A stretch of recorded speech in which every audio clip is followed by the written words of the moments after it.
Welcome to the Grappling Grappling Rewind Podcast. Welcome to this week on the Grappling Rewind Podcast. This week on the show, we are going to recap Fight to Win 86 in Seattle, Washington. We are going to talk about Onnit Invitational 9. We are going to talk about GrappleFest2 in Great Britain. We are going to talk a little bit about the IBJJF. Actually, we're going to talk about a little bit about the IBJJF No-Gi Pans in New York City. We are also going to preview SUBVERSIV, King of Mats 3, and talk a little bit about the amateur Quintet tournament that they're running. And as always, I'm your co-host Maine. As always, I'm your host Maine, here with my co-host Emil. And we're going to get right into it. So let's start off with a little housekeeping. Basically, for the time being, Josh has got a lot of stuff going on. He is out, but lucky enough, we have Emil that's going to fill in for us. Emil was outstanding on a couple episodes ago. We needed him to fill in when Josh was on vacation. So, Emil, it's great to have you. It's great to have you on the team, and glad to have you as a co-host on the show. Yeah, it's good to be here. I'll try to fill in Josh's shoes. They're pretty big. He's got an encyclopedic. Is that a fat joke? No. Yeah, it's a fat joke. No, he's got an, Maine talks about this a lot. I can't stress this enough. Josh has an encyclopedic knowledge of grappling, and Maine is not exaggerating when he says that Josh can conjure a match and the results and what happened in it from 8 years ago. Dude, he brings up, like, certain events, like, we'll watch it, or it's, like, it's not recorded. We just have to, like, watch it one time and memorize it, and then, like, watch it when it's live, and then talk about it on the show in a couple days. And Josh will just go, oh, no, this match did this happen. I'm like, how do you remember that? I'm like, all right, this is what happened. And then the video come up a couple days later, and it's like, yep, that's exactly what happened. All right, so moving into news. That's kind of housekeeping, what's going on. Emil's going to host the show for a while with me, and, super happy to have you. You have really good technical analysis, so, super happy to have you, not some other jackass. So, kicking off the actual news section, it has been a giant week for news and a giant week for events. So, it's going to be a big old packed show. Kick it off. What do you got for news? So, on Twitter, Eddie Cummings confirmed that he is leaving Henzo's and the I think Danaher. he's left at this point. He's left, yeah. He didn't really confirm that he's leaving. He's, like, gone at this point. Yeah, it sounds like he's completely transitioned to Unity. Has Danaher unfollowed him on Instagram? Danaher. Every time, man. I can't get the man's name right. I don't think he's not the salty type, I thought he had unfollowed him. Really? Yeah, there was a whole thing back initially when there was first supposed beef that Danaher, okay. Danaher had unfollowed him on Instagram, and so there's a running joke on the internet now that's like, is he going to unfollow him again? So I don't know about that. I do know, someone asked Eddie about it, and Eddie responded pretty professionally. He said, he's really excited. He'd been training there for a week and really liked the intensity over at Unity. And dude, they've frankly, got some really good guys. I am excited for the intensity because I feel like Eddie's one of those guys where, he's done really well at EBI and some of these other submission-only events. And, sometimes he hits a wall. And I definitely think they're going to push the game planning from Unity will come in and, like, it's not even game plan because Eddie can game plan the Danaher Death Squad. He's a smart dude. It's the killer that killer instinct. Yeah. There's no better place to train for that. Not really. No, I think all the Unity guys like Meow. You've got they're both Meow brothers. You've got Junior Costa. You've got Tex Johnson. You've got Devontae Bones. You've got Murillo. Like, there's a stacked list of killers there at brown and black, and I assume they've got killer purples, killer blues, even probably they got a ton of no-name belts. people. I was just talking to our training partner Alex about this, and he said that when he visited, he went to the 6 a.m. class, and behind a curtain there was a bunch of like cots and sleeping bags with a bunch of just Brazilian kids just up there sleeping in the gym, training like a bunch of monks. I feel like that's illegal. New York zoning laws. Yeah. Whatever. Anyway, don't kill us. They take it real serious there, and I'm excited to see what happens with Eddie. All beef aside, I think it's ridiculous. So awesome. So yeah, in other news, IBJJF is now going to charge white and blue belts to register. Yeah, this is such a money grab. It really is. I think honestly, I think it's with IBJJF membership. I don't know what you get. There's nothing. They're providing the exact same service they have been, and now they're just upcharging for really nothing. And dude, it just sucks. They've made it so expensive to compete in their tournaments. Like, there's a big discussion online about them charging for white and blue belts now. It's like, realistically, if IBJJF only comes to your region like once a year, as a blue belt, you can pay early registration like $100 for one division. Plus, sure, was it 40? It's a 40? Yeah. Is it 40 for purple too? I don't know about purple. I think the white and blue is 40. I know it gets more expensive at brown and black, but I think at what? So the new ones is going to be $40. So it's $40. You pay $40 for a year membership. That if you use or don't use, it doesn't matter. It's a yearly fee. Also, if you pay it in like what is it? I think it's calendar year, so it's still $40 in like August for a expiring December membership. And then you pay $100 to register, so it's $140 to do one division and potentially have one and done. And out. Yep. It's like, Jesus, dude, that's just... Especially if you're trying to grow the sport, you know, and getting your money's worth. If you're the largest organization and promotion and you have white belts that, $140 for their first competition. It's just, I don't know what they're getting out of it. To me, it's absurd. So I have my own thoughts on this. I'm not going to espouse them for too long on here. They're doing it. It's happening. I don't think it's good for the sport, but, what do I know? So in other news, Flow Grappling put out a really funny, not really news here, just I thought it was entertaining this week. In preview of Pans, Flow Grappling put out a thing for Gordon Ryan and his wrestling highlight, and a bunch of wrestlers got super upset in the comments, like, this isn't wrestling. And there was some beautiful back and forth on Instagram with a bunch of wrestlers and then jiu-jitsu guys going, yeah, you wrestlers take you down, that's fine, but they'll give the neck up. This is why high-level jiu-jitsu looks like this. Did you see Keenan jump in there, too? Yeah, Keenan jumped in. I think Gordon jumped in there. There was a bunch of guys that jumped in there, and it was fucking hilarious to hear, like, oh, we got to put these guys in a wrestling match. It's like, yeah, they get killed in a wrestling match, but you put them in the sport that they're in, and they're going to murder the top guys in the world because they are the top guys in the world. So it was really funny. Keenan was in there, though, and Emil pointed this out to me. And yeah, it just like I don't know who put together that highlight video. There's one section in the highlight where Gordon kind of goes to try to take Keenan down, and Keenan just big dogs him, and Keenan calls it out in the comments, and it's hilarious. Can you watch the highlight? And you're like, yeah, like Keenan totally stops that shot there. Yeah, it's not a great showcase. I mean, Gordon's got good stand up, but that was not a good showcase. It was a really funny like highlight to put together right before Pans came out. Yeah. In other news, Hasim Rita, I really hope I'm pronouncing that dude's name right. The dude from Quintet, this fights out of Carpe Diem, got promoted to black belt. He was the super tall black guy in Quintet, last Quintet, that was just murdering through guys, and it was a super impressive performance. So he's now a black belt from Carpe Diem. He got promoted this week. Awesome. I'm super excited to see what he will do at black belt. The Carpe Diem guys are super active competitors, so hopefully that'll be a bigger stage for him to compete on. We'll see him against higher level guys and get to see more of him. We'll hopefully get to cover more of him. So speaking of which, did you guys did you mention that Tyron Woodley got his black belt last week? I don't think I mentioned that. Yeah, that's another big Tyron, promotion, isn't it? Is it Tyron? Yeah, it's not. It's Tyron. Yeah. Okay. Yeah, Tyron Woodley got. Yeah, if you're gonna, everyone's gonna correct me against names. I get fucking one.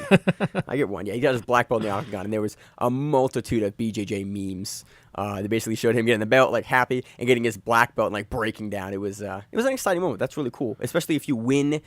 I love when guys win a world title fight with a sub and get their black belt. Like a lot of guys get promoted. Like I think Cruz got his blue belt when he beat Faber one of the times, either WEC or the UFC, or he beat someone and he got his blue belt.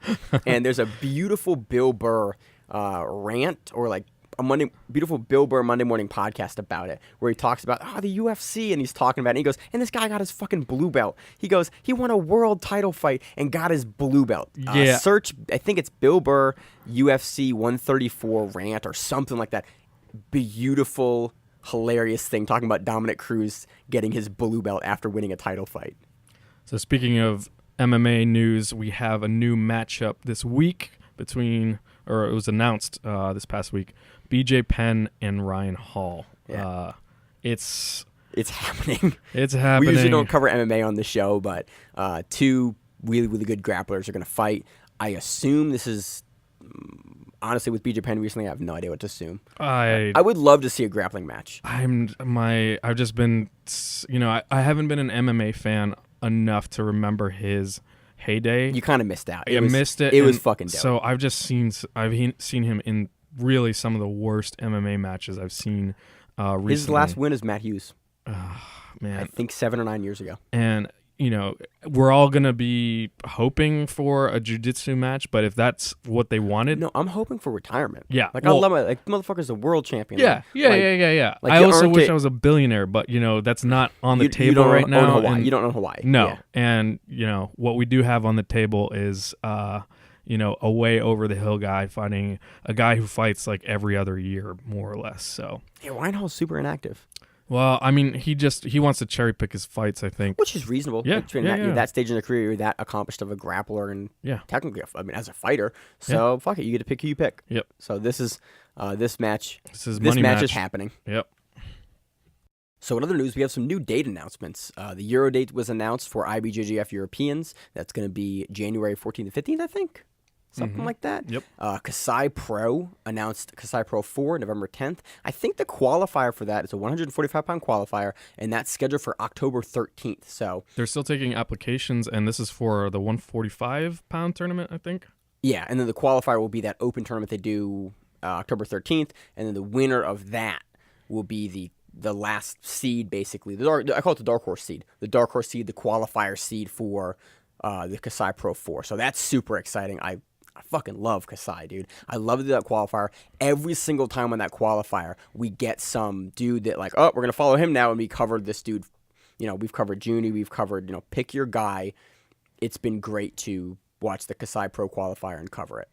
So in other qualifier news, the Marinas Open has also announced that they're going to run a series of qualifiers. Looks like 3 events: a Tokyo event on 10/21, a Las Vegas event on 11/10, and a Seoul, Korea event, and that is yet to be announced. So that's exciting. Qualifier wins a trip to Guam, and then gets to compete in the Marinas Open or the Marinas Pro. I forget exactly. No, Pro Marinas Open. So that's always great to cover. Love covering that event. I love watching qualifiers, so it's sweet that they have a qualifier as well. So I think that covers it for news, Emil. You have anything else that you want to talk about this week for news? Nope, that's it. Awesome. So let's get right into the recap. So on to our recap of the 2018 IBJJF No-Gi Pans in New York. Is it New York, or New York City, or? Yeah, it's New York City. It's in Manhattan. Actually, I think at Queens College. No, I think it's Manhattan College. Is it really? Yeah. It's the purple one. Yes. I've been there. I'm pretty sure that was the one. That's the one in Manhattan. Okay. So I I only know because I used to live like 5 blocks from there. I'm so sorry for you. Yeah. Parking is fucking atrocious. That's why you don't have a car in New York. But Dude, it was terrible. it was kind of dope because I would come out of the house and like go to the train station, and there would be like 30 dudes coming out of the train station in gis and shit, like getting ready and coming out. It was like, That's pretty cool. They fucking run a awesome. couple events there, don't they? yeah, They yeah, run yeah. Pans and they run the Open there? New York yeah, Open? Yeah, I think they only moved to Queens because that auditorium was getting renovated. Yeah. For a Oh little my bit. God. Yeah, that was 2016. But that's Yeah, that, because I remember that there was big discussion of they were going to move the location. yeah, of they the moved venue. it late. I remember that. Yeah, because yeah. I was at that Pans and it was Yep. like we were like, okay, I don't know what They the only announced it fuck. like a month or two in Yeah, advance. I don't know where we're going to go because we registered and then they were talking about like, okay, we're going to move the location. I'm like, wait, are you kidding me? Yeah, You didn't do that ahead of time? Like That- they're going to renovate all of a sudden. I remember that now. it's almost always at Manhattan College, and it's an awesome little campus. Awesome. So let's move on to the black belt adult male open class. We fucking saw it, man. Gordon F. Ryan III from Henzo Gracie's takes first. Double gold, man. It takes gold in weight and in open class. So shutting the haters down in terms of what rule sets he's competent in. He put out a really cool Instagram video showing the very little intricacies in the rules for like certain leg entanglements for like what was legal and what was not legal. There was a lot of people who were complaining about that, saying that he kind of gamed the system, but that's hey. Dude, he subbed everyone. Yeah, he subbed everybody. So, Like, it's like gaming it was from the back, specifically the leg entanglements. People were, it was like a reaping argument. I don't think there was any point at which he put anyone's knees in danger based on what he was doing. But he could have. Yeah, well, At he subbed any people point legit. he chose, he could have. But yeah, dude, looked really good, and it shows that he is not a one. Again, I don't know why anyone would ever think this, but there was kind of speculation on like, oh, he's only good in this rule set. He's only good in sub only. Like, dude, he's fucked up a lot of dudes in a lot of different rule sets against a lot of different high level guys. Why would this be any different? Yeah, ADCC being the most obvious one, and it's a tough draw for Kenan Duarte. I mean, it's a good test for him, but he actually Didn't look bad. He didn't look bad. Didn't look I mean, bad he- in the match. He was up 2 points for a little bit of the match until Gordon did Gordon things. How did he finish him? Do you remember?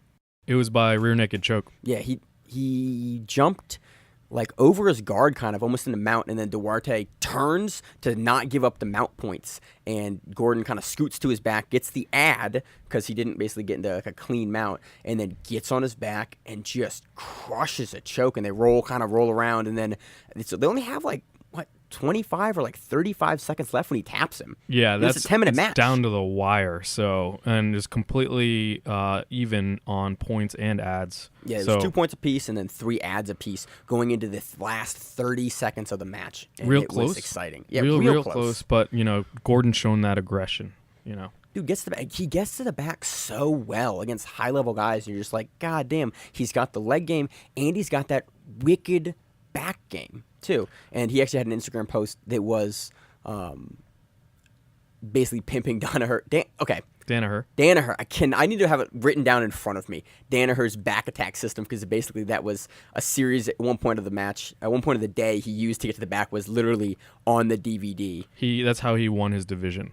That was the finals. So Gordon takes first in that division. Second place is going to be Kanan Duarte from Atos. Third place is Jackson Souza. Fourth place is Max Santos Jimenez. I think it's Jimenez. It could be Jimenez. I'm not exactly sure.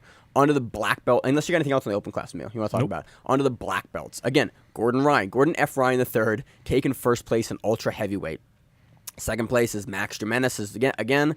Third place is Charles McGuire, and third place is Kanan Duarte. Yeah, from so Atos. this was surprising. Kanan immediately gets knocked out by Jimenez. It's a 0-0 match, and he loses on ref's decision. And then Jimenez progresses and meets Ryan in the finals. I was super upset when this happened initially because I went, "Fuck, we're not going to see Duarte versus Gordon," and then we got to see it in the final, in the absolute. So I was like, "Cool, I'm not hugely upset about this because at least we got to see it." So that's exciting. We got to see Kanan, really sort of show his world-class level talent. So yeah, that was great. And then in the finals of the ultra heavy between Gordon and Jimenez, it was over in I think 2 minutes and 30 seconds. It was a real quick match. Gordon basically does a snap down. Jimenez is much bigger than Gordon. He's a big dude. He's able to shut down Kanan Duarte, obviously. And Gordon, actually, I wanted to talk about this because we saw a different side of Gordon than what we're used to. We saw more of him standing up here, and it absolutely has to do with the point system and the rule set, right? And if you have a sub-only match, then what you can do is, you do the thing where you sit down, that's fine. You do your leg entanglements. So you think that he's fighting for the 2 now? Yeah. Like he wants to come out aggressively and get the 2, or do you think it's for a different tactical reason? He's trying to feel him out? Or why do you think he's doing it? Absolutely. I think what ends up happening is, you don't want to seed guard there because it's so much harder to have a guard where you can hold the person. You don't have grips, you don't have anything like that. You're saying in Nogi. In Nogi. For the IBJJF point system. It's easier for them to score points on you if they're passing you and you lose the match ultimately. It's not like a submission only where you only have to worry about the submission. So you have to respect the takedown a lot more. So you say Gordon wants the takedown and then he would much rather be passing instead of being on his back? Exactly. I think that's what it comes down to, is that if you are in guard, if you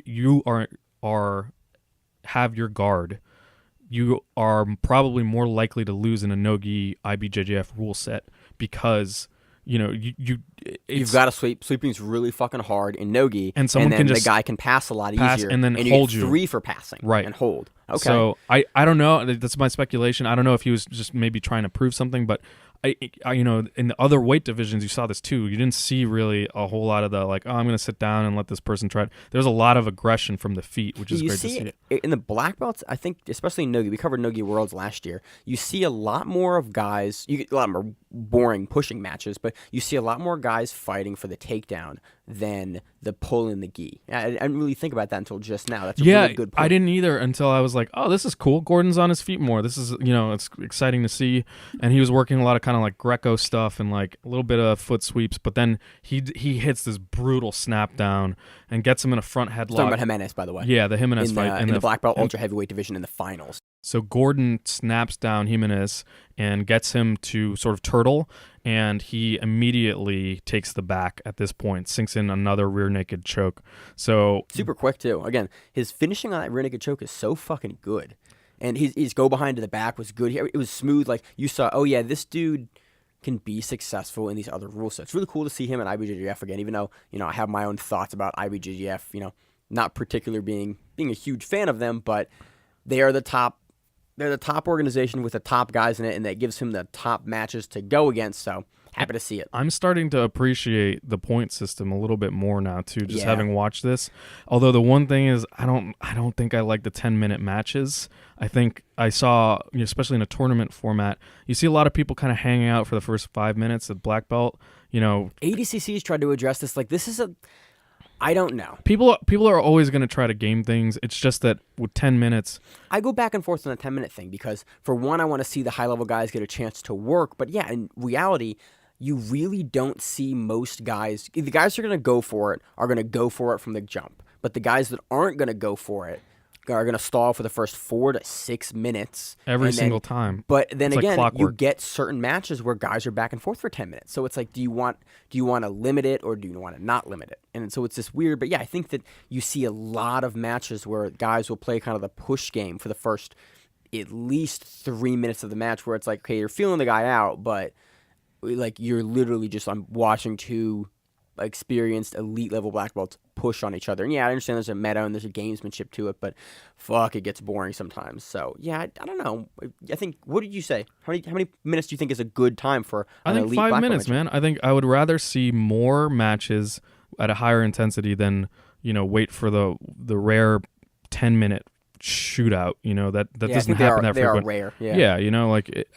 In fact, every single match that started at black belt, I was like, hey, here we go. Okay, first we gotta burn out the first 5 minutes, just kind of like, Yeah, luckily you can see the matches on Flow Grappling, and you can click through, like click, click, click, click, click, click. Okay, click. here Okay, they go. they start doing stuff now. Exactly. All right, and again, if you want to watch like the gamesmanship of why they're choosing what grips, like there's a lot. I just think you see a lot less of that.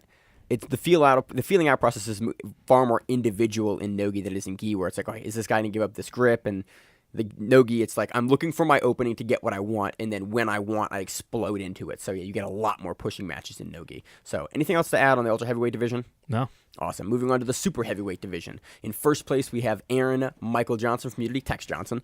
Second place, we have Jackson Souza dos Santos from Checkmat. Third place, we have Alexandra Bueno de Oliveira from GF Team. And third place, we have Roberto Torrabas from Team Lord Irving. Dude, I have not fucked up a name yet. I was thinking that in my head, like, good job, I am man. killing Go, it. When I go. start fucking up the names, we're going to throw it over to you.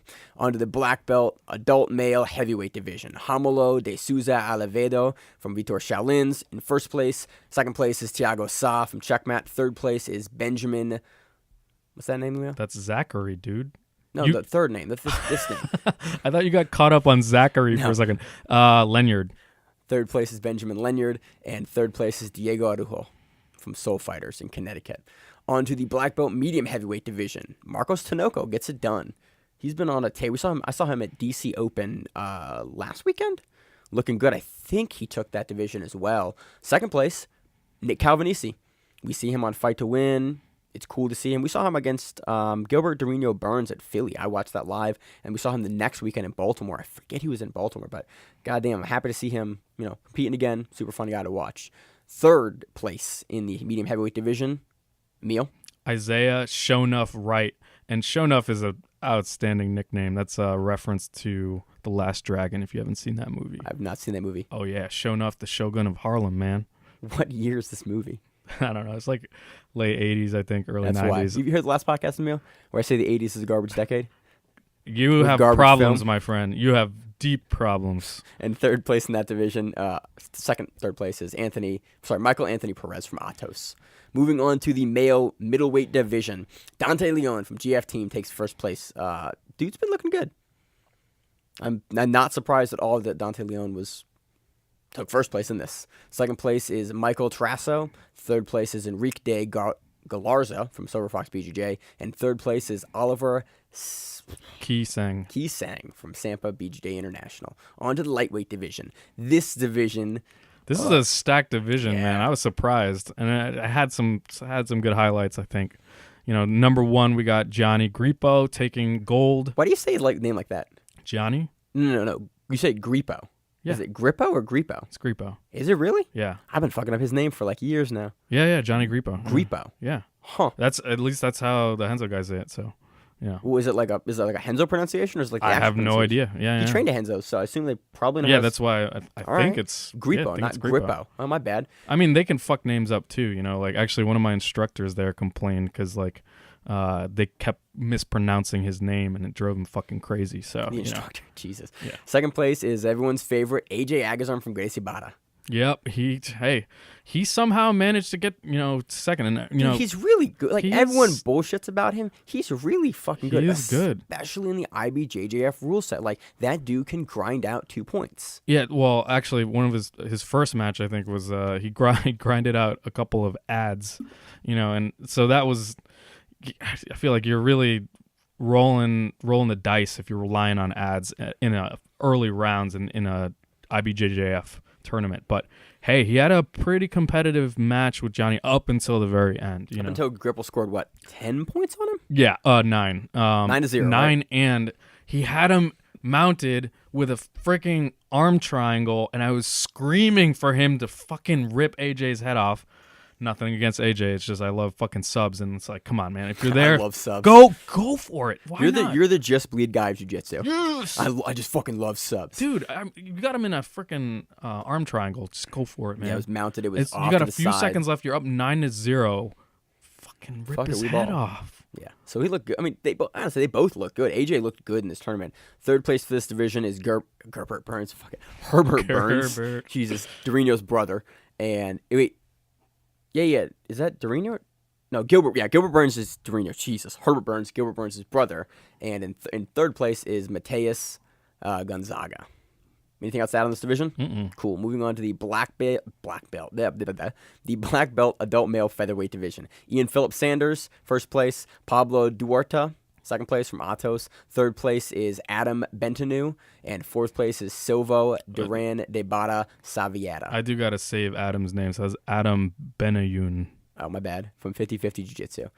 And then onto the male adult light feather division. João Miao, Cesar Acosta International, first place division. Surprising to no one. No. Joao's in the division. If he's not top 2 winning, I'm always surprised. Like, who beat Joao? Oh, shit. Nope. Gets it done. Second place is Alex Barragan. Third place is Alex Eklund. And fourth place is Perez Figueroa Jr. from Team Redzovic. And then we move on to the Roosterweight division. So Emil, myself, and Alex Viana had a discussion at length of what weight class is Roosterweight. Like, how much do the guys weigh? And I mean, this all stems from also this is a long conversation for another time, but double counting world championships. If you're ultra heavy and you win absolute, do you really count that as 2 separate ones? So I was just saying that I was more impressed with Bruno Malfacina's incredible run in his division than saying okay, Hodger Gracie got the most, or Buchecha now has the most. Yeah, it's okay, you're the biggest dude. You're squashing smaller dudes at that point. You just don't find it as an impressive. So Emil went as so far as to say he doesn't think it counts. If you win an open class and you are an ultra heavyweight and you won ultra heavyweight, it doesn't count the open class. So we went back and forth on that. And we got into discussions about the bell curve of what weight class and what people are, basically the average size person. That's why the lightweights are so stacked, the middleweights are so many middleweights. And getting into discussion about the number of people that are actually in ultra heavyweight and conversely Roosterweight. And to your credit, there's only 2 people in this division at Rooster and black belts. So okay, I guess there's something to be said there. Dude, not many people are not many adult men are 125 pounds. Which is roughly what Rooster weight is. I think it's 126.5 in the gi. Well, I think Bruno Malfacina is the man, so. Yeah, he's definitely the man. The dude doesn't cut weight to make Rooster weight and fucks up everyone and subs guys in the finals. So, enough about that. On to the black belt Rooster weight division for this division. Christian Woodmansey from Atos Jiu-Jitsu takes first, and Christopher Noon takes second place in that division. So that does it for the men's adult black belt divisions, unless you got anything else to add, Emil. Yeah, there was one hilarious sort of little gamesmanship thing that happened. Michael Perez and Michael Perez. Perez, sorry. Oh, hey, look at that. Correcting me on names. By the way, I don't know if I'm correct at all on that. I just thought it was always Perez. So this is the medium heavy black belt adult division, and he's from Atos, and he has a hilarious sort of little gamesmanship thing where he's passing this dude's guard, and then he just pauses, and he looks up at the clock, and he stands up like the time has run out, and the guy is just on his back sort of recovering, thinking the match is over, and the match is nowhere near over, and Perez just drops into a brutal north-south choke, and so it's a complete fake out at this point. So I'm hoping to see more of this ninja shit. Just gamesmanship of the rules. Hell yeah, dude! Prison rules. I'm all for it. That was good. So yeah, that happened. Go back and find that. That's on Instagram. I think Flow Grappling posted that on Instagram. Yeah, they have. So take a look at that. Hilarious. It's pretty entertaining. So on to the women's recap. On the black belt females of the open class, we had Maria Miljasic taking first place. We had Jessica Cristina. Dos Santos taking second place. We had Gabrielle Macomb Lima taking third place, and Samantha Lee Cook from Checkmat taking fourth place. In the female super heavyweight division of 1, we had Allison Tremblay taking the division. In the female heavyweight division, we had Maria Miljasic versus Samantha Lee Cook, and Maria Miljasic gets first, Samantha Lee Cook gets second place. Medium heavyweight division of 1, Monique Carvalho. In the middleweight division of 2, Gabrielle Macomb Lima takes first place, and Vanessa Wexler takes second place. Vanessa Wexler's a new black belt from GB. We saw her on Fight to Win a while back, and I think I saw her at DC Open. On to the lightweight division, we have a division of 3. First place being Catherine Farrow-Perret. Second place is Array Alexander, just saw her last week on DC as well. And third place is Heather Rafferty. On to the featherweight division for the women, we have first place, Jessica. Oh, God, give me the name. Cristina Dos Santos. All right. Second place is Talita Alencar, and third place is Gabriela Romero. And onto the lightweight division, we have Light featherweight division. Emil, you read this one off. Maisa. Oh, Maisa Bastos. Yeah. Okay. I got scared I couldn't read the first name. Second place. Patricia Dos Santos. Third place is Fiona Watson. Third place is also Sofia Amarante. And on to... Oh, never mind. That's it. It's the last black belt division for the females. Anything else to add for 2018 IBJJF Nope. No-Gi Pans? No. All right, so that does it. On to the next one. So on to our recap of GrappleFest2 in Liverpool, UK, Great Britain, England? Yeah, Liverpool, England. Is it England?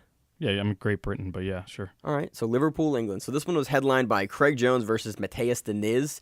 We did a bonus episode talking about these two guys and how we thought they would match up. And honestly, we were not that far from incorrect. Sadly, I was hoping for something different. And, we saw, again, Craig Jones in the kind of like butterfly half, trying to invert, trying to get to the saddle. Matheus Diniz playing a very... Could you sound less excited about this match? That's what it is. And it was a 20-minute match.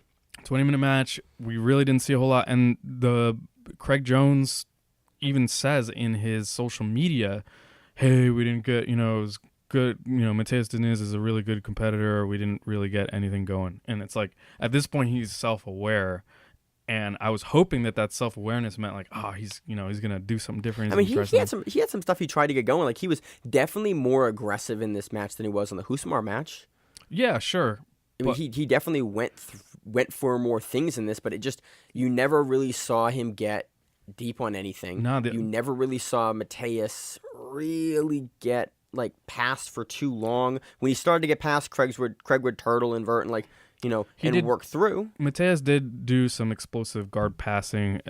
Craig Jones has incredible guard retention and regarding. So, that was on the play here. Craig has a stupid ability to regard, and his guard retention is great. He's got super dexterous legs. And he does the whole beach ball thing where, even if the person gets past, he's able to just press them up and get his knees in there and, regard. You call that a beach ball thing? Oh, yeah. Looking like a beach ball with your legs in? Exactly. That makes sense. So that's actually a really good way to put that. I like that. I'm going to steal that. I didn't invent it. So, but, unfortunately, it played out kind of how we had discussed it. So relatively slow match. Again, not a bad match.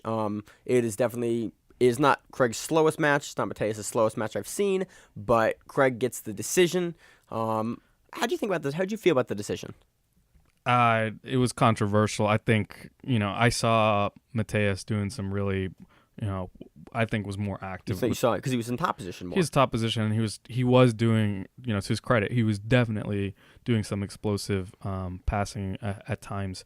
And, not specific to the match, but actually at this very moment, I started to get technical issues with the stream. And I was freaking out because I was like, Emil and I were watching this live at Emil's place, and was it the match before? It was the match before, and then a little bit into this one, I had to reset it a couple times, and we were able to load other websites fine. We did the whole reset thing, whatever. Didn't seem like it was on our phones. End. Yeah, it seemed like it was on the streaming service end, and we couldn't figure it. But again, eventually it worked out. We figured it out. It got sorted. But we got to see the match, but there were times in the previous match where it started to kick out, and I was like, oh man, I don't want to miss this final. So hopefully just a little clerical error, bug, whatever, and they fix it. So on to the next match. Ben Hodgkinson defeats Ash Amos via rear naked choke. Next match, Ashley Williams defeats Ben Eddy via decision. Ben Eddy must be super frustrating to grapple with. We saw him at EBI, the Combat Jiu-Jitsu. He's the champion at 45 or 55, or I forget what weight, maybe 35. I forget what weight class he's the EBI champion of for Combat Jiu-Jitsu. But dude showed up this match. Ash beats him via decision, but man, Ash Williams had a super hard time passing Ben Eddy's guard because he would get past and Ben Eddy would just roll back and invert. And basically, if you're scoring it for IBJJF, he gets to add over and over and over again. And Emil and I were watching this live God damn, how frustrating must that be? He can regard stupid well. And we all have those training partners, There's always someone in the gym who's got that kind of lanky build, who's really flexible, good at inverting, but also has good strength and core strength, and is able to push people away once in order to regard. So he looks like he's super hard to establish any down position and hold him there. Yeah. That was the kind of characteristic of the match. Ashley Williams had a really hard time holding Ben Eddy down to really start to get anything going because Eddy would just push him out, roll over, roll through, and it was just God damn, you can't hold the dude down. Probably why he was so successful at Combat Jiu-Jitsu. Ben Eddy's the guy that has the super long hair and the mustache and played Donkey Konga on the guy's head at the last Combat Jiu-Jitsu. That's Ben Eddy. So Ash Williams gets the decision there. On to the next match. Ross Nichols defeats Sean McDonald via inside heel hook. Yeah, this was a great submission, and this addresses something that we covered when we talked in the preview, where we said, okay, on the bonus episode, inside heel hooks, you're safe sort of when you're standing, and we saw the exact same thing happen where Ross applies the inside heel hook, and Sean is standing. Ross is inverted and can't really finish, but he's able to sweep him down onto his butt and then get the submission, get the tap. We were talking about, basically it doesn't seem like you can finish the inside heel hook when you're inverted, because you have to post to be inverted with your shoulder and head, and to finish that position, you've got to roll underneath that. So you can't maintain your base and posture while being inverted on your shoulder, because you need the shoulder or the head and shoulder position to finish the inside heel hook. If that doesn't make any sense, go back and watch the finishing sequence of this match. And it's something that Emil and I have talked about. I've actually talked about with other training partners since then. Hey, does this logic seem valid for why this is really, really hard to finish, because you don't have that post there? And you can see the Felipe Pena match with Gordon Ryan, where he's preventing the inside heel hook the same way. Studio 540 match, right? Yeah. Yeah, that match. Actually, I think either of their matches, right? And then you have Vinny Magalhaes doing the same thing. Yeah, ACBJJ versus Gordon Ryan again. So, it's something we see, and we've seen more and more frequently as guys kind of seem to figure out where they're more safe and where they can kind of sit and where they need to sit. So this was a very telling match because he wasn't able to finish until they had rolled back over, and then he finishes immediately. I want to say BJJ Scott also has a video on the Vinny Magalhaes match, too. Yeah, they do an entire breakdown on that match of why leg locks don't work. or what Vinny was doing correctly, and I think the standing is a huge thing. It was a great. Basically, it was build a base, fight the cross. Basically, BJJ Scout had a big breakdown of what you can't do, and then how Vinny was successful. It was basically they had like 3 different steps of like you got to build a base, you've got to do X, Y, and Z, you've got to fight the cross, and if you're fighting after the fact, like doing the hand fight, you're already way too down the rabbit hole, and you're probably not going to escape. So on to the next match. Jack Grant defeats Owen O'Flanagan via decision. This is a really dynamic match. You had a lot of butterfly sweeping back and forth and scrambles being generated.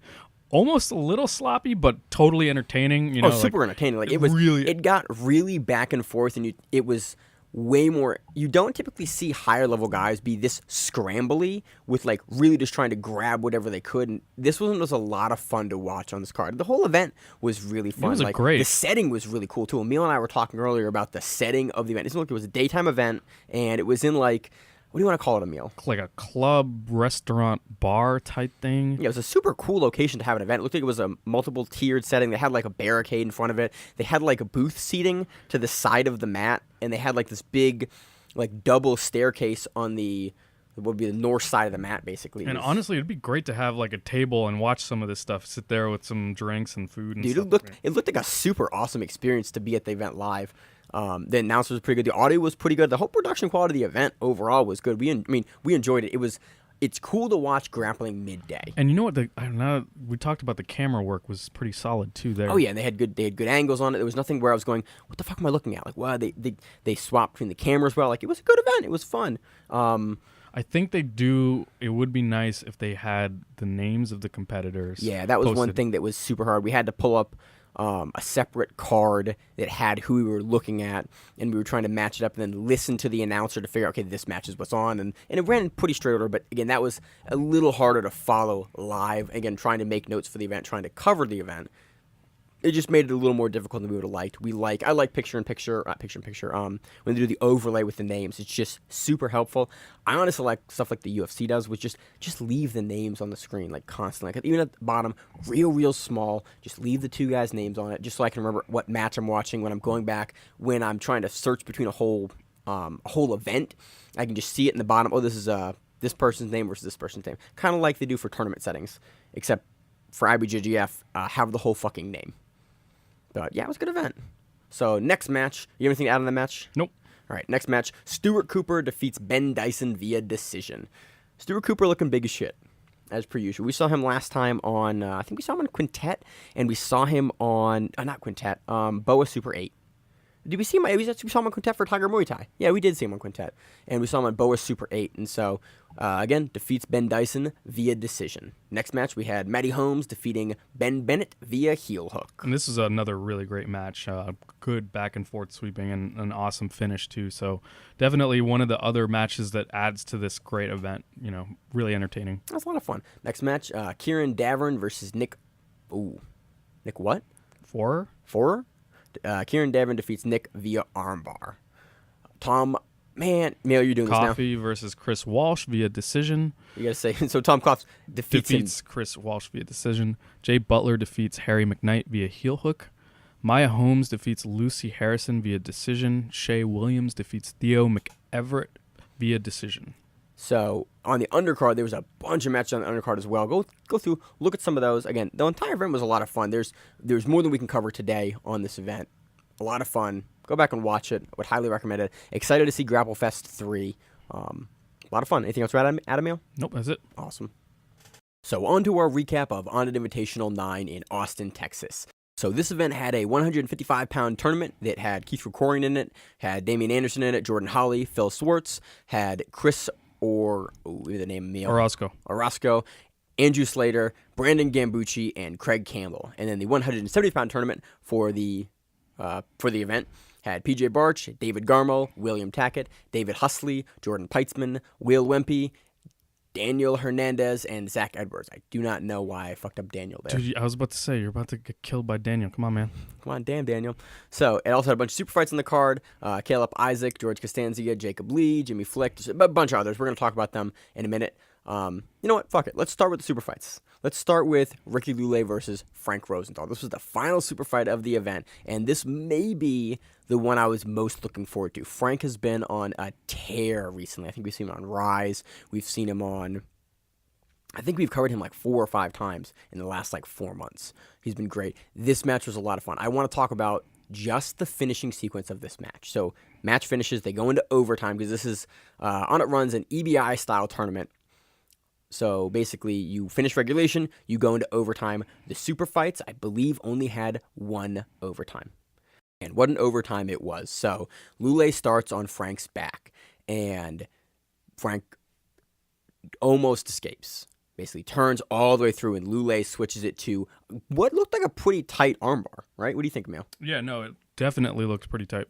And yeah, not quite tight enough though to maintain control. He's able to slip it out at the Frank end. stacks him up, and then just kind of Lule goes to adjust it, and Frank just pops the arm out. Not pops the arm, but like just basically what I call lawnmowers the arm out, gets it free, and gets out, and clears the submission, and then they reset, and Frank starts on Lule's back. And Frank, if you've watched him, like we have, is a monster What on a the back. savage, dude.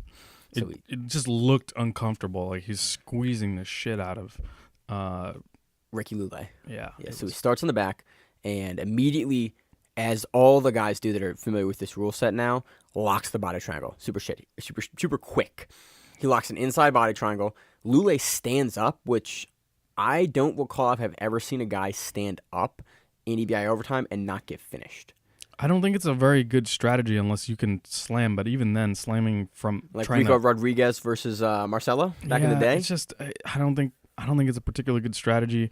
I know it's difficult to deal with the body lock, but you know, I feel like when you have the body lock, like in some standing, it's easier to hold. It gives me almost better control than the hooks because I get to pinch in with like my chest and stuff versus just having the hooks on their thighs to deal with. not to mention if you're the person who's trying to escape, your legs are just supporting you. You can't try to, get a hook to try to. I see guys do it frequently enough that there's got to be a reason for it. There's got to be a legitimate escape attempt and like a rationale for it. But when guys have the body triangle, and Frank goes from an inside body triangle where the leg that's locked is in between the legs to Lule stands up and Frank adjusts that to an outside body triangle. So now he's standing. You can't even threaten that foot lock on the outside of the body triangle. Lule does a cool thing though.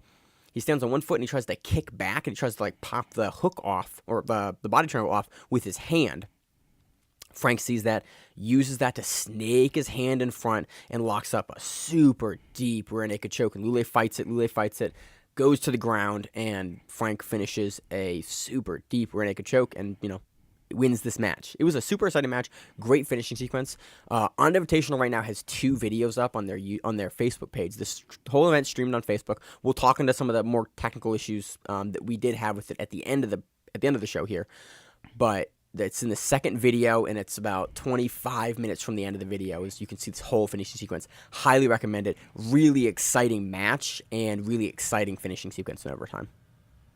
I mean, what's the next match we want to talk about in this event? Let's talk about Caleb Isaac and Jorge Castaneda. It was freaking the whole this match. The entire whole match was back and forth, back and forth, fire, dude. It was so good. It had everything: takedowns, sweeps, but there's a particular sequence which you got to see. It's about 4 minutes in, and Caleb is just doing an insane sequence of attacks on Jorge, and he goes from, you see mounted omoplata to mounted monoplata to armbar to triangle transition to back over. He does a reverse side armbar, so basically a wrong. I know it is a wrong side armbar. Basically, when a guy pulls out of the initial armbar, you spin the leg from the guard back over to attack the other arm. It is a beautiful sequence. I have no idea how Jorge does not tap to a couple of these. So he eventually gets him deep in a deep armbar, and at this point doesn't need to transition at all, and he's just cranking it, and then even readjusts a little bit, gets it extended even farther. I don't know how Castaneda's arm didn't like the elbow had stress, the shoulder had stress. It was, he was caught in a terrible hitchhiker. This is really cool. This is why we cover these events, because you see matches like this, which is like, these guys, both of them are brown belts. Like, these are both brown belt guys. great competitors, but you see dudes gut it out, and not like gut it out like, you know, you're getting your arm broken, but like, no, I have the technique to stop this arm bar in this position. He rolls through, comes back on top, and eventually they go to overtime. And throughout this entire match, Caleb's composure is incredible. He's actually chewing gum and looks just so Dude, relaxed. there were 2 guys on this event that were chewing gum. Yeah. Him and Jordan Peitzman were both chewing gum during their matches. I'm like, is it a How can 10th you Planet like thing? gum that much? Dude, last week I had a guy chewing gum rolling with me. I don't know, man. Maybe it helps him focus or something. Dude, you can choke and die. I know. I don't know, but he was cool as a cucumber. He looked like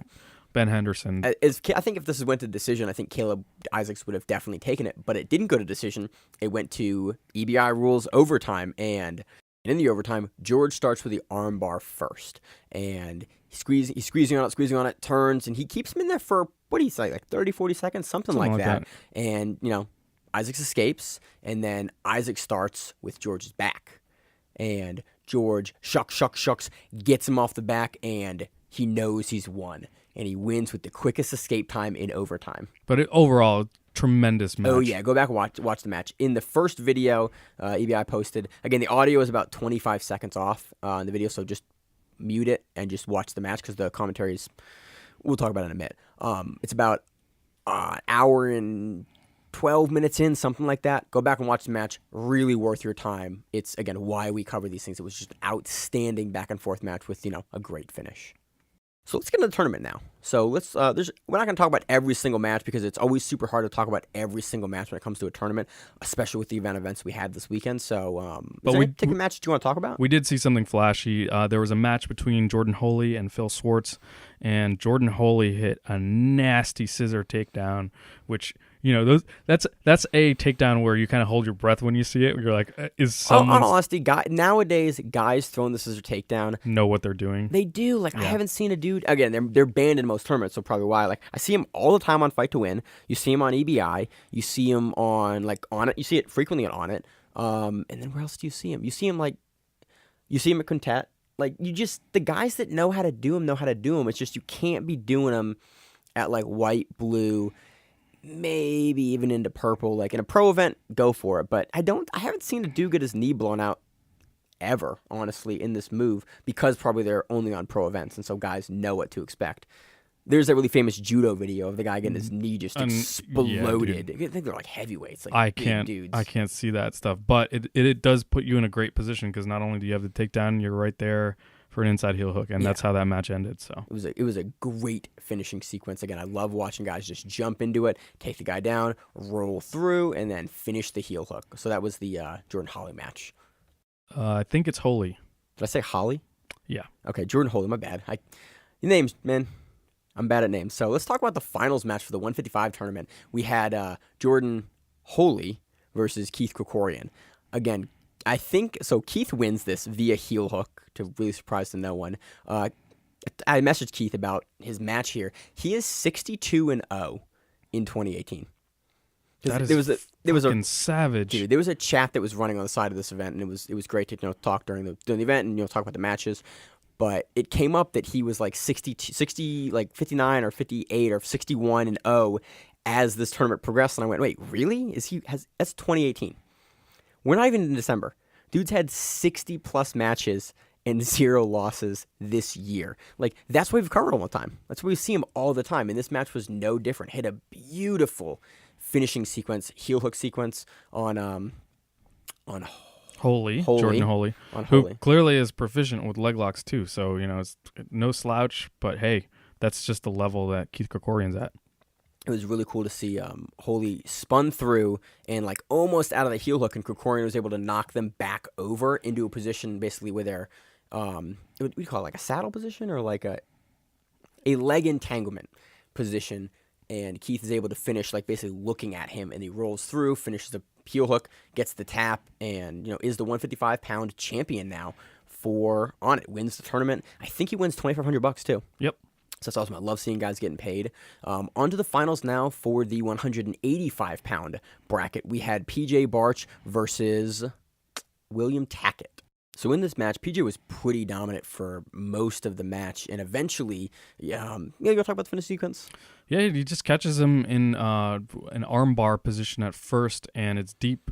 And during the scramble for the escape that Tackett tries, he just ends up in a kind of deep Kimura. And actually, there's a moment where PJ is swimming his leg on top to finish the Kimura, and he kind of like just kicks him in the face. He kind of shins him in the dome. In the mouth, I think, is really where it hits him. Yeah, dog. And even prison rules, man. Even the commentator was like, "Oh, that was a little," and they were like, "It's fine, let him go." It's prison rules, man.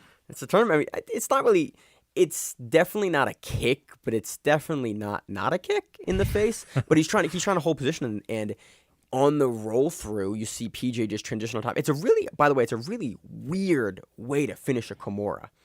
Like, I do not see many Kimuras finish like this. He finishes like on top, mounted on the arm, but rolls it all the way through to the back. Have you seen this finish before? I think I've seen it, but can you recall a particular match where you've seen this before? I don't know. This definitely seems like, he's kind of big brothering Tackett a little bit there. Especially the Kimura's. It's a great submission. Got a lot of control. It's great for sweeping and a lot of other things, but this was just one of those Kimuras that's just cranked. Dude. And looks like it's going to wrench the person's... You see the audience members, because again, audience has kind of a low camera angle. You can see the front row of the audience, and there's a woman in the front row in a VIP seat. She makes a face like, oh, as the Kimura finishes and Tackett taps. So again, congrats to PJ. Great finish. Beautiful transitions. Looked great in the whole tournament. Really cool match with David Garmo, who you've seen on Quintet. I think in the quarterfinals or the semifinal. I think it was the semifinals. They had a cool back and forth match. Again, worth watching as well. And PJ Barch takes it, wins $2,500. So again, love to see guys get paid. So that was the good, the event had some great matches. We really enjoyed it. We kind of touched on it a little early. I don't want to belabor the point too much. The event was great. The camera work was really good. They had great intros. Top level jiu-jitsu as well. Great competitors. Like, I love seeing Barch compete. I love Krikorian, watching Garmo and Tackett, like Frank Rosenthal and Ricky Lule, like stacked card, like really great card. I love the level of talent, and like they're bringing those regional and like national level guys that we're starting to see on other super fights, bigger events pop up, but still give them the constant like competitive showcase that I like to see. So we get to cover these guys more than like 2 times a year on like an EBI or a Quintet. It's like, okay, they're on other events. Like, they're on stuff we can watch these guys perform. And I love that. Like, that's why we cover on it. That's why we love covering these, these streamed events that aren't on a big platform like Flow Grappling. It was streamed on Facebook, and it was good. The production quality was really good. A couple things that I had big issues with were, for the first like 2+ hours of the broadcast or something, the audio and the commentary was 25 seconds off. Yeah, and made it super difficult to find, to figure out exactly what was happening, who was doing what. And if you're not completely familiar with each of the competitors, you're not sure who it is, and you kind of rely on the commentators to walk you through that and tell you what's happening. And Onnit has the custom rash guards, which, again, they're fucking dope rash guards. They actually are freaking every amazing, event, I will say this, Onnit has the coolest rash guards of any event routinely, like, because they put all their competitors in the Onnit rash guards for the events. Always really cool design, always like full printed, beautiful designs. The other thing is, Onnit 7 ones are cool, the 8 ones are cool, the 6 ones are cool, the 9 ones are cool. More importantly, the contrast is nice, right? So you have a red rash guard and a blue one. Yeah, a couple times when they had guys green, in the brackets, that did kind of was a little problematic, but usually you have a red guy and a blue guy. It makes it so much easier to see what's happening. Yeah, so the commentary was off. Again, it's maybe a thing, like, the chat was split on Renato Laranja. Either they loved him or they hated him. I didn't really think he brought a lot to the event. Like, I'm, at least personally, me, I'm not a big fan of it. Like, I've heard the gimmick. Like, he's done it. He doesn't really commentate well. Exactly. He was making jokes, and one match he was talking about his dog fighting a possum when the finishing sequence was happening. Yeah, and it was like, dude, talk about the match. These guys are here performing in front of you, and like, you're the commentator. Commentate the match. Give these guys the respect that they deserve on the mat. And they talked about like movie references, and like they were like bullshitting during these guys competing. And it's like, yo, like, it's a 3-hour event. It gets a little long. Yeah, but like, give these guys the respect that they deserve on the mic. And if you are looking for something to talk about, obviously you're not going to be able to fill the entire time with jokes. Yeah, exactly. Talk about what's happening in front of you. If there's something exciting happening, get into Commentary that. should be additive, not subtractive. And in some points in the commentary, they had two other commentators who I couldn't figure out for the life of me who they were really good. Yeah, And on it, and in the past we've talked about on it. We've not been a big fan of the commentary in the past. They had two guys on there this time that were really good. I really enjoyed. But Hanato Laranja for 3 hours on commentary, and not talking about matches, I just thought it was bad. This gets into something else too in terms of how you're going to make your event. Well, how are you going to structure your event? You know, if I understand, for example, for Fight to Win, you're going to have long cards because everything about Fight to Win is based off of showcasing that regional talent. You want to get all of these people to kind of get that experience and showcase themselves and try to build a name for it. So that's going to be a long event. If you are making an event that is for streaming to try to get people to tune in and watch it like a sport event or whatever, here's a great litmus test for how long it is. Commentary. Well, pro level commentary, but here's a litmus test for, is this going too long? Are your commentators starting to ramble? Are your commentators starting to get bored? Because they're supposed to be the most excited people there for Dude, it. you can put Rogan on a 7-hour card and he's going to be excited the whole time, and it's great. Like, Rogan can get me hype about paint drying. Yeah, I love him. That's why, again, people kind of give Rogan shit from time to time. It's like, I love Rogan because he gets me excited to watch two dudes on the undercard that I've never heard of before, and like, they get me excited. I wish the commentary, I wish it was synced up, and I wish it would have talked about the matches and talked about, like, Onnit is a big way a 10th Planet showcase, and I have no problem with that. They had a lot of times where they would talk about names of moves, and it's like they talk about ham sandwich all the time. Oh, yeah, this is another point. I don't know what that is. Yep. Like, there's not a 10th Planet gym anywhere near me for to go to like drop in and go learn it, and I just don't know. By all means, use the lingo that is 10th Planet or whatever your gym is, but then explain what it is. You know, like, oh yeah, you might know this as a calf slicer. Yeah, and it's, I think a ham sandwich is like a calf slicer or like a hamstring compression lock, but I don't know it well enough, and I haven't been able to find the video where in a mastering the system where Eddie talks about it. So that's my gripes with it. Again, really, like, if I didn't like the event, we wouldn't cover it. Right. I love the event. It's awesome. I love everything they do. I love that they're paying guys. Fastest submission. They paid the dude on the fastest submission. Zach Edwards got $500 for finishing a toe hold in 40 seconds on David Husley. Like, that's awesome. I love that. Like, it turned us on to Derek Flagg last time. He finished, I think, a heel hook in like, I want to say like 26 seconds or something, like 13 seconds, something like that last time. It's like, I love that they pay guys, that they showcase guys. You get cool rash guards. You get, you know, great jiu-jitsu out of it. I just wish that they'd get the commentary together, because everything else about the event, the picture-in-picture, like the time, and like, it's all great. It's just the commentary, like, every time, it just kills me. So on to our recap of Fight to Win 86 in Seattle, Washington. This event had paid out a total of $29,612 in purses and commissions, and was headlined by Elliot the Fire Marshal versus James Popolo. He defeated him via split decision. This event had a 55% submission rate, so we're in the middle. The purple and brown belts fucking barotted on this event. Want Absolutely. to start there with the results, Emil? Sure. All right, we're doing Fight to Win names, so this is all you. Because I'm going to butcher them if I read them. So on to the purple belt results. So we have Jonathan Lee defeats Roger Kramer by armbar. We have Bladen Bouchard defeating Phil Biga by bow and arrow choke. We have Ed Sugawara defeating Daniel Estigoy via decision. And that was Fight of the Night for the purple belts. Nicholas Germanos defeats Torin Longecker by decision. Shannon Higgison defeating James Martin by rear naked choke. Nasheed Abdul Hamid defeating Jamie Bottler by armbar. And that was submission of the night for the purple belts. Vong Lee defeats Sean Batty by decision. Cameron McGinnis defeating Nathan Olivig by armbar. Caleb Germany defeating Morgan Matunizik by decision. See, this is why you read the names, man. Yeah. It's like, you're having a rough time, but this like, is difficult, man. It's hard as shit. A deep appreciation for what you do. Dude, I can't do it. Hey, dude, you killed it earlier, man. Yeah, because I had easy names, man. You've got Seattle names, you've got difficult names. So on to the brown belt results. We have Daniel Bush defeating Justin Polanka by choke. Riley Wiseman defeating Brad Pohl by heel hook. That was submission of the night for the brown belts. David Gines defeating Frank Lee by knee bar. Yeah. Katie Egan defeating Sabrina Barrera by split decision. And that was fight of the night for the brown belts. Kazuki Umemura defeating Garrick Bennett by baseball bat choke. Nathan Fahey defeating Denny Malello by Ezekiel from the back. I love Ezekiel from the back. Hell yeah. That's always a gangster. dope finish.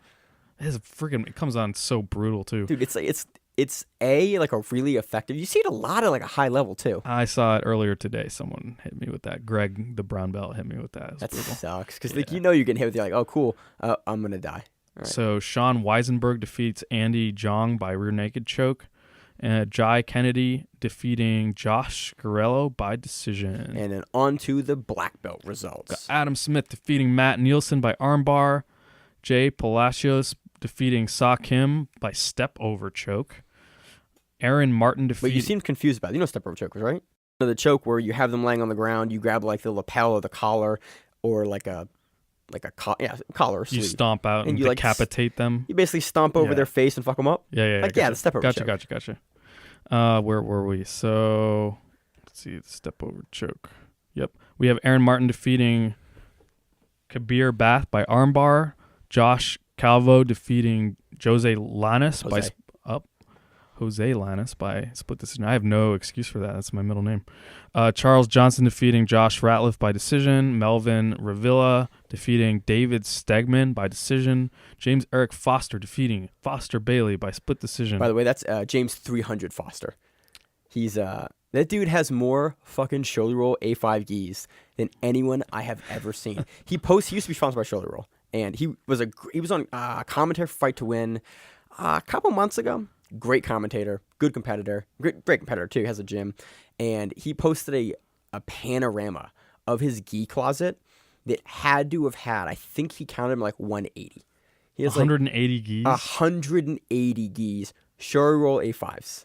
That's insane. That's dude, thousands of dollars worth of gis. Tens of thousands. Dude, it's literally a psychotic amount of gis, and he hit a fucking really great fireman's carry during this match. The match just baited it, stepped forward, dropped, and threw. It was an amazing fireman's. Again, it's one of the things he's really well known for, and it was, again, always like watching him and hearing him on the mic. So congrats to him getting the split decision on this one. We got Micah Caputo defeating Jeff Makatange. What? Makatange, sorry about that, by armbar. Jacob Boyson defeating Robert Wolf by decision. Gerson Atuge defeating Matthew Park via decision. That was fight of the night for the black belts. I've seen his name before. That's why I can do that. Aha. He's also super famous and stuff.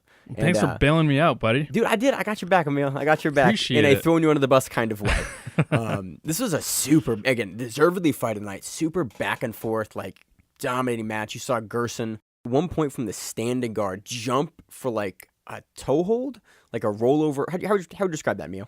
Yeah, it was a leaping toe hold, and one of those ones where you better hope you break it because you don't have any control or any leverage. He almost ended up. Park almost ended up on his back as a result of that, but he gets out, and again, you saw a ton of passing attempts and like just activity from Gerson this entire match.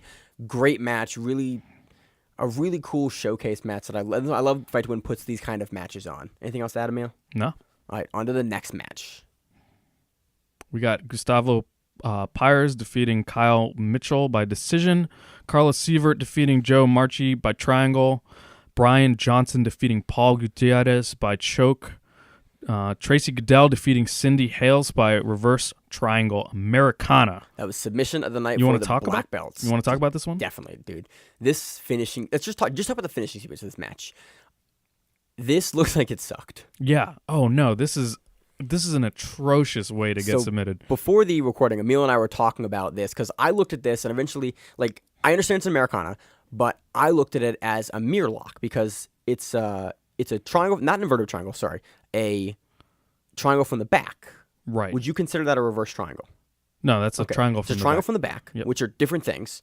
And then it was an Americana finish. And Emil and I were having a discussion on why exactly it was an Americana finish, why it wasn't a mirror lock finish. And so we, put a mirror lock on, and then Emil put like a standing Americana on me. And then Emil had a really interesting distinction he made, which I think sells it for me. Like, what's the difference, Emil? It's just the figure four. It's the arm positions when you're putting the person in the submission. The overall twisting mechanism is similar. You know, you're sort of chicken winging. It kind of attacks the joint in a really similar way. Yeah, But you have their shoulder in a chicken wing, and you twist. It's awful, but in one case you have the figure four, and that's what happened here. And that's a phenomenal way to finish when you have a controlling triangle. So not a triangle where you're going for the choke, but you know, I do this attack from mounted triangle all the time. Because you just because you think it's easier to finish, or you think the mechanics of it are better? The mechanics are a little bit better, and you know, it's sometimes a little bit awkward to adjust to. You know, when you are finishing a triangle from the guard, you can cut that angle. You know, you can make the grip. You can grip the grip on the neck tighter. You can grab onto the leg. You can grab over the arm. There or are something. adjustments that you can make because your legs aren't being pinned by gravity. You know, they're up in the air. In this person's case, body's on top of you. Right. In this case, it's a little bit harder to make the adjustment. And if you've isolated their arm, you can just grab it right there. She kind of has her initially when they start to make the adjustment. She has her almost in her lap, and then they roll over and kind of roll through and end up in the position where she's attacking the arm. Right. As a result. And the other difference is, you know, the person's arm is up in the air. You know, it's above their head. There's nothing to hold on to. There's nothing to grip against for the Americana, as opposed to just being super strong and trying to, you know, flex and bust out, bro. Right. So it makes it way easier. It's a submission finish. There's two positions in jiu-jitsu I think are the worst. There is a Kimura, almost like a north-south Kimura, which is like from a biomechanical standpoint, almost impossible to get out of if the person's the same size as you, because there's no position that you can roll to that gets you out of that. And I think the triangle from the back is also one of those positions, because it's just once you're in it, once the legs are locked, there's nothing that really gets you out of it. And they can attack the neck if they kind of sit up and the back of the calf goes into the neck, or they can attack this Americana. It was, again, super cool in the gi to see it. Great finishing sequence. Savage finish. And that got submission of the night. Yeah, deservedly so for the black belt. So on to the next match. This last one is Elliot Marshall defeating James Populo by split decision. And he retains the Masters black belt, superweight. You do, Emil. Super heavyweight no-gi title. Yo, he should have something called superweight. Yeah. Just like beyond absolute. Heavyweight, superweight. It's like no drug testing. Ultraweight. No. You have open weight. You have superweight, which is no drug testing, like superweight. You got the Rusmar Palhares weight. Juicemar Palhares. So the title match between these two guys was a lot of like Z-guard work and Populo trying to lift up and kind of like go for like a knee bar, and then Elliot passing and going around. It was real. It was a much slower match, honestly. Yeah. I wouldn't say that there was a whole lot of explosiveness there. Yeah, I mean, it was a split decision. It was definitely a close match, but Elliot retains the title. This event was really cool location. It was a big like pillared event, and they had like a green light in the background. They also did a really cool thing on Instagram. They had like behind the scenes footage this time on the Fight to Win Instagram, where they were like talking to competitors back and forth. It was really cool. It gave you like a little more insight into the event, and it was a really cool, different thing they did this event that I enjoyed, because it reminded me of being at the event. So I was like, oh shit, they're talking to the guys before their matches and after their matches.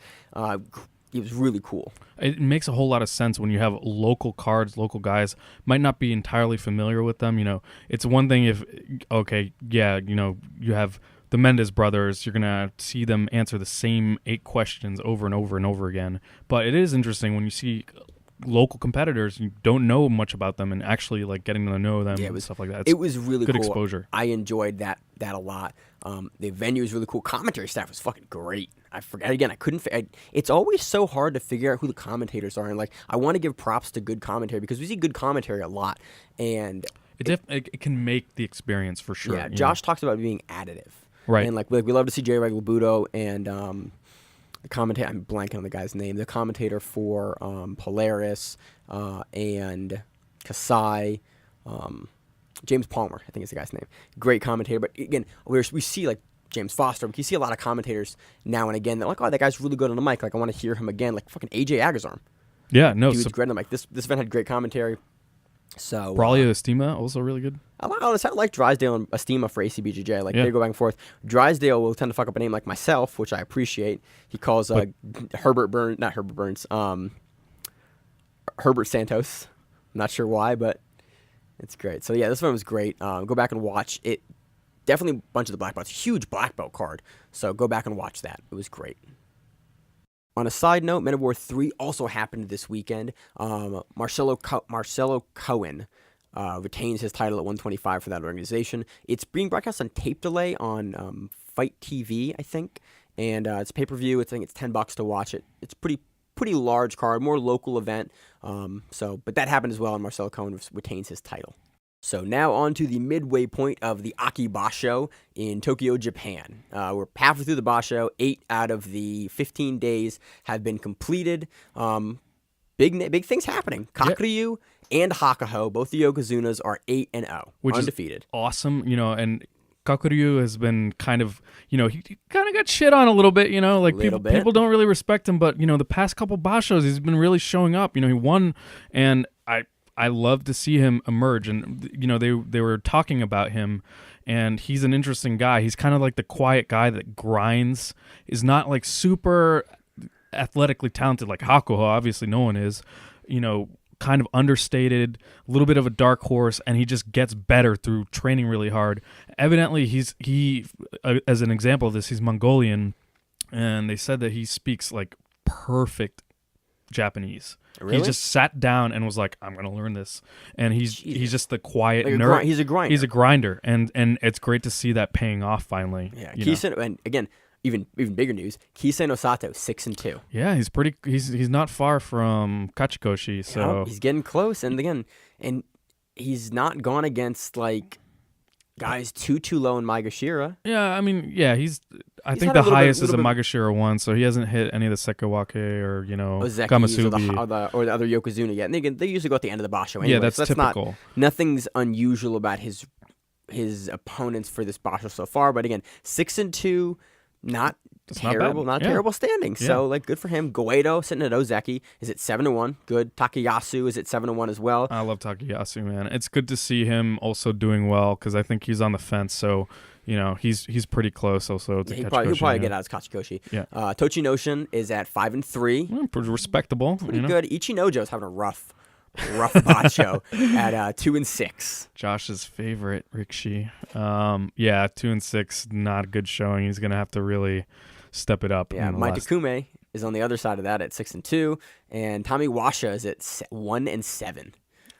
And the other sort of people on the leaderboard, farther down, you have Hokuto Fuji at 7-1. He's a Maegashira 9. Let's see. Is there anyone else here? No, that's about it. So those are Hokuto Fuji. Hokuto Fuji. Man, my Japanese pronunciations are worse than my English pronunciations.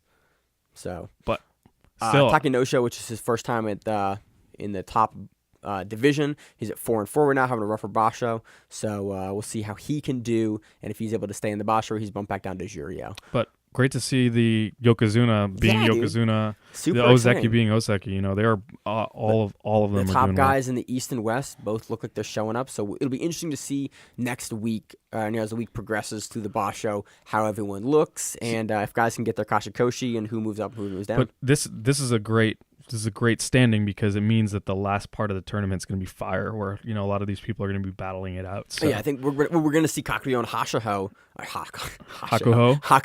go at it. Yeah, go at it. And, absolutely. I could foresee one of these guys going undefeated. I forget what the Japanese term for that is. Yeah. For the Basho, they've got. I mean, you still got to go against the top guys. You got the Yokozunas, the Ozekis, but they're looking good so far. They're not putting on bad wins. Yep. It's good. It's been good wins. The end of the tournament's gonna be really exciting. So yeah. So keep tuned in. Aki Basho 2018. Find it on Jason's All Sumo, on Nato Sumo. If you have Bima TV, I think all of the sumo, all the divisions are broadcast on that. If I think in America, you may need a VPN for that. But yeah, that does it. Anything else to add, Emil? Nope. Moving on to the preview section, let's talk about SUBVERSIV. SUBVERSIV is looks to be like a Quintet style 5-on-5 tournament. Again, I have not been able to figure out the rules yet. It's 5-member team with 1 woman versus another 5-member team with 1 woman, and then there's 4 teams total, and then at the finals The 2 winning teams on each side of the bracket go against each other again for $10,000. The event also has 13 fight to win style super fights as well on it. So there's great matches all over it. Watch this event. A lot of talent too, huge gyms here representing. I'm so glad that this format is taking off. Dude, it's so good because we were talking about this weekend and how like Quintet's rule set doesn't facilitate stalling, because I think you or Viana said it most. You're losing until you win. Well, yeah, you can have momentary gamesmanship where they're stalling.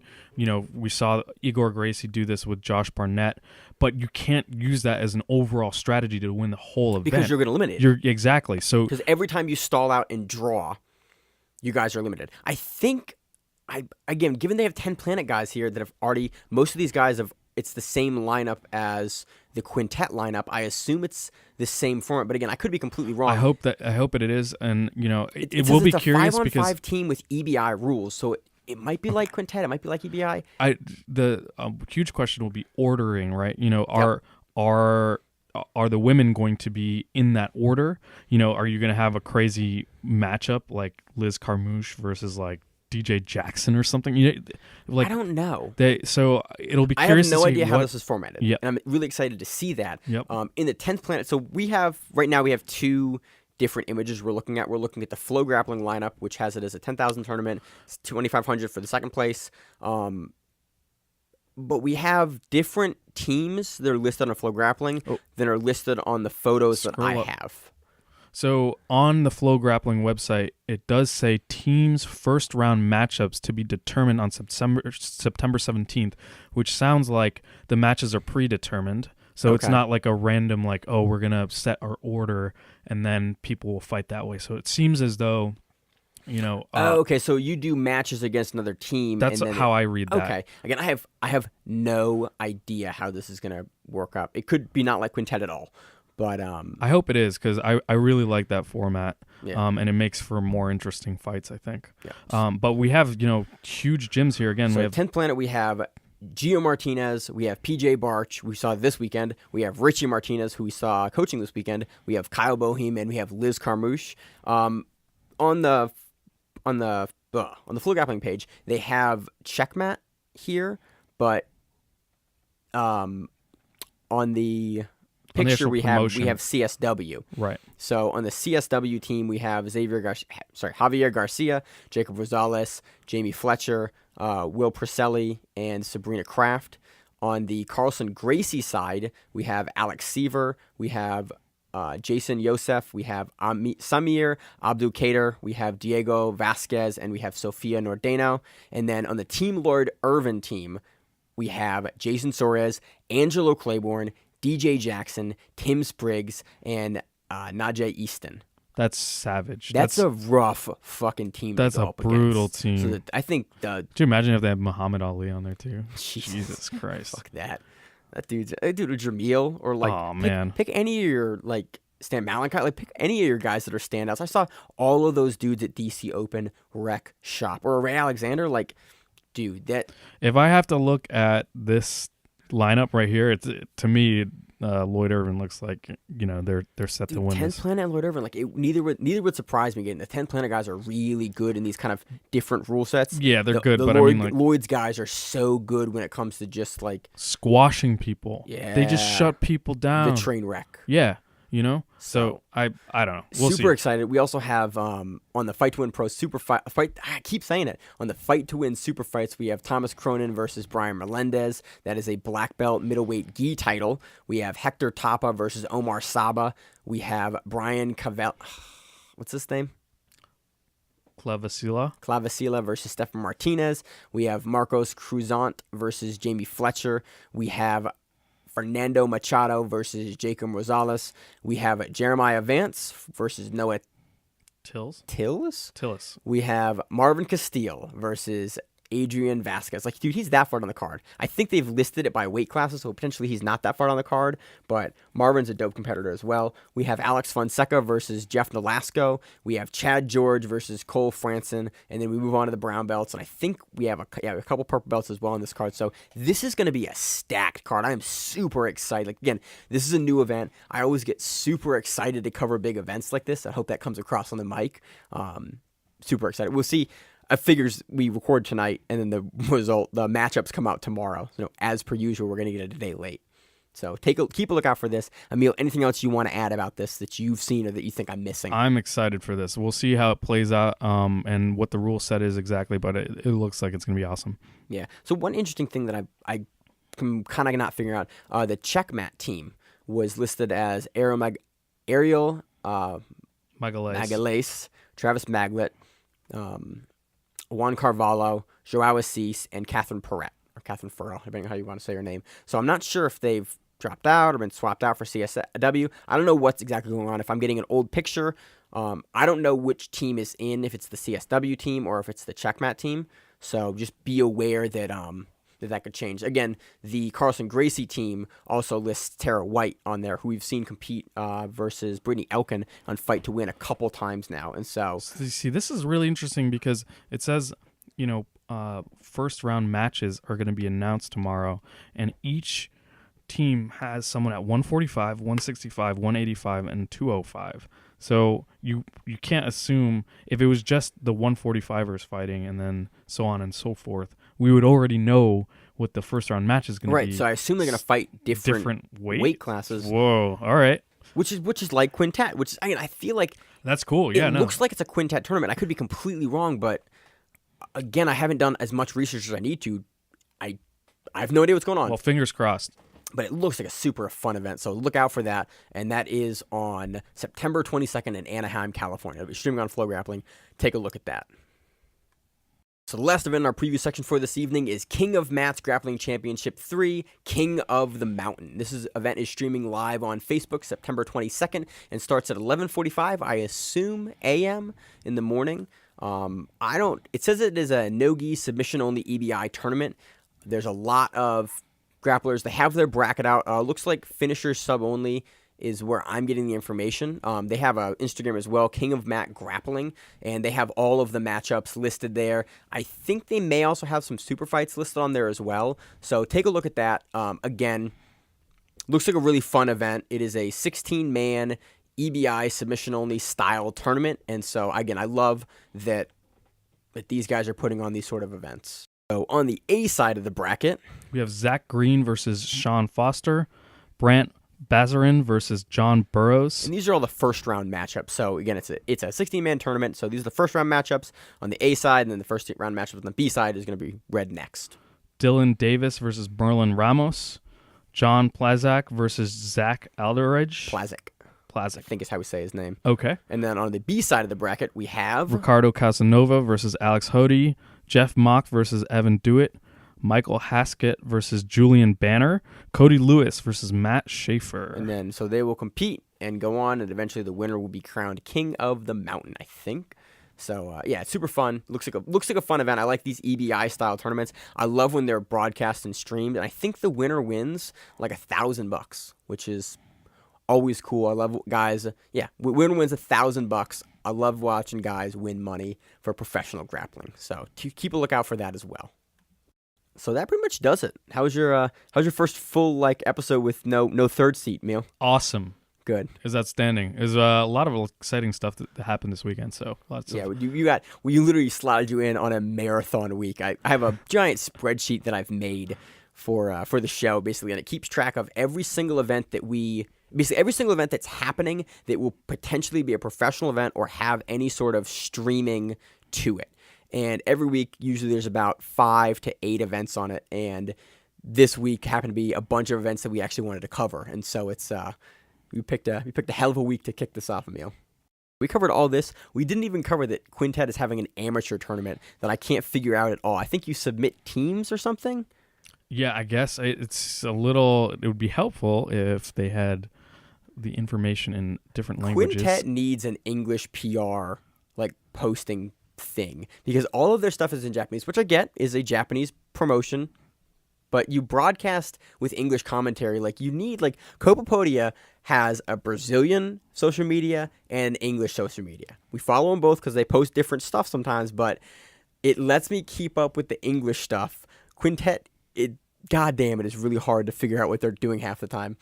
Hey, they're doing awesome shit. So keep doing what you're doing. Just, maybe throw us a bone and Translate some stuff for us. I got to throw it into Google Translate, and I translate it, and like Google Translate doesn't help me out at all. I'm like, cool, we're having a registration for an event, and then it doesn't make any sense after I've translated it. So that's also happening this week. It's not nearly as packed of a week, but I think Subversive will keep us super busy for next week, and the Sumo Basho, and Amateur, and King of Mat 3. So I'm excited. Anything else you got going on this week, Emil? Nah. Well, my gym just had a dope seminar that unfortunately I could not make it, but did you really miss that? I did. Yeah, I know. I'm a scumbag. Why don't you say who was there? As Guy Mendez. You missed the Guy Mendez seminar. I know. And he had his blue belt and purple belt world champion open weight prodigy there as well. Yeah, I'm gonna go into the gym and get wrecked now. Everyone's gonna be dancing all over me. It's gonna be embarrassing. Alex said it was a great fucking seminar. Highlights.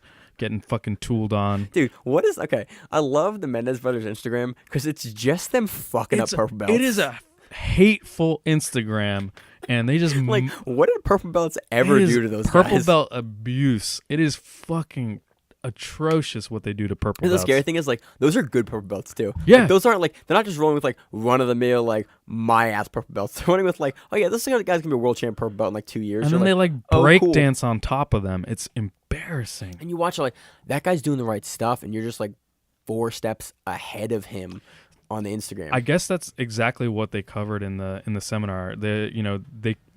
Everyone that I talked to was basically like, yeah, no, he basically just covered like how they do that insane passing and how they're basically exist and teleport where you don't want them at all. Viana was talking about basically it's like they never let you establish it. No. Like the real thing they do is it's not that they're passing out of like, they let them get deep in spider guard and here's how they pass out. It's like, no, I never let you get to spider guard. It's like if I've gotten there, I've fucked up before that.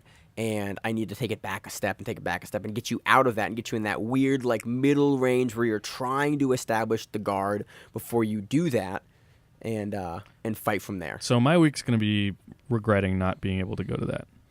I mean, you got to get your priorities straight. Yep, clearly.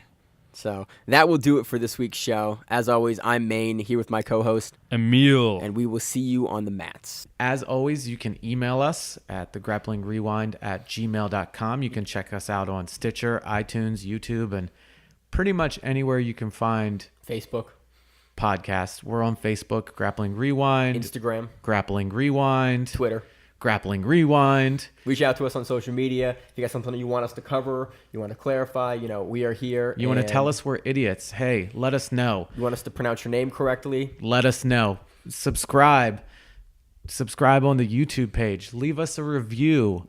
Helps us out a lot. It helps us out. And, it eventually will help you out. We like to give back. We're doing this as something that isn't done. So help us help you.